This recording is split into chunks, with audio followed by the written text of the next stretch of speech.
వారి దగ్గరికి వెళ్ళాలి, ఎలాంటి వారిని బలపరచాలి అంటే చెప్పబడుతున్న మాటలు చూస్తే, నలిగిన హృదయం గల వారిని దృఢపరచుటకును, చెరలోనున్న వారికి విడుదలను, బంధింపబడిన వారికి విముక్తిని ప్రకటించుటకును, యెహోవా హితవచనము మన దేవుని ప్రతిదండన దినమును ప్రకటించుటకును, దుఃఖాక్రాంతులందరినీ ఓదార్చుటకు.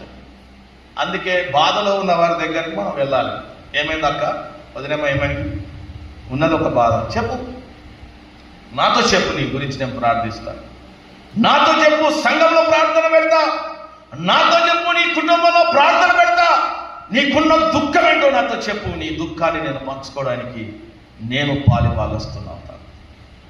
దేవుడిచ్చిన ధర్మంలో ఒక బాధ్యత, నీతో నేను ఉండి నీ కొరకు నేను చెప్పేవాడిగా చేసేవాడిగా ఉండడానికి.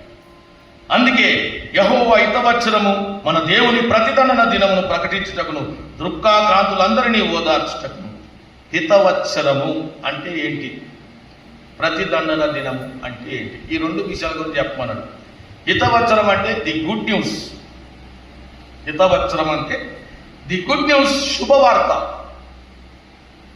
వార్త ఎలా ఉండాలంటే శుభకరమైనటువంటి వార్తను ప్రకటించే వారిగా ఉండాలి. ప్రతిదండన దినము అంటే శిక్షించే దినాన్ని కూడా, దేవుడు తీర్పు తీర్చే దినాన్ని కూడా మనం ఆ దినం గురించి కూడా చెప్పాలంట. అందుకే ఒక వ్యక్తి దగ్గరికి పోయినప్పుడు దేవుని ప్రేమను చెప్పాలి, దేవుడు ఎలా కనికరిస్తాడో చెప్పాలి, ఎలా మనకు ఒక మంచి జీవితం ఇస్తాడో చెప్పాలి. ఇచ్చిన జీవితాన్ని వాడుకోకపోతే దేవుడు ఎలా ఖండిస్తాడో కూడా చెప్పాలి. ఈ రోజుల్లో బోధలు ఏమైపోయాయంటే, రా ఆశీర్వదించబడతావు, రా అంచెలంచెలుగా ఎదిగిపోతావు, రా ఈ క్షణమే నీకు సమస్తం కలిగిపోతుంది. నో, నువ్వు లోపల ఒకటి పెట్టుకొని దేవుడి దగ్గరికి మరొక రీతికి వస్తే నువ్వు అంచెలంచెలుగా ఎదగవు, కానీ నశించిపోవడానికి కారణమవుతావు.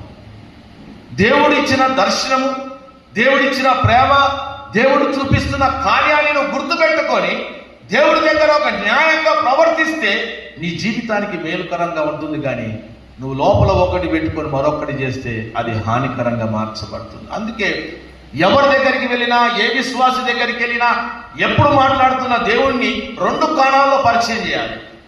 ఏంటి రెండు కోణాల్లో? ఒక కోణము దేవుని ప్రేమను చెప్పాలి, రెండో కోణంలో దేవుని యొక్క ఉగ్రతను కూడా చెప్పాలి.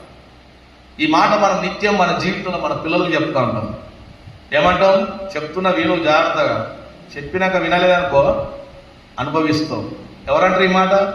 మనమే అంటాం పిల్లలతో. చెప్తున్నాను విను, నీ మంచి కొరకే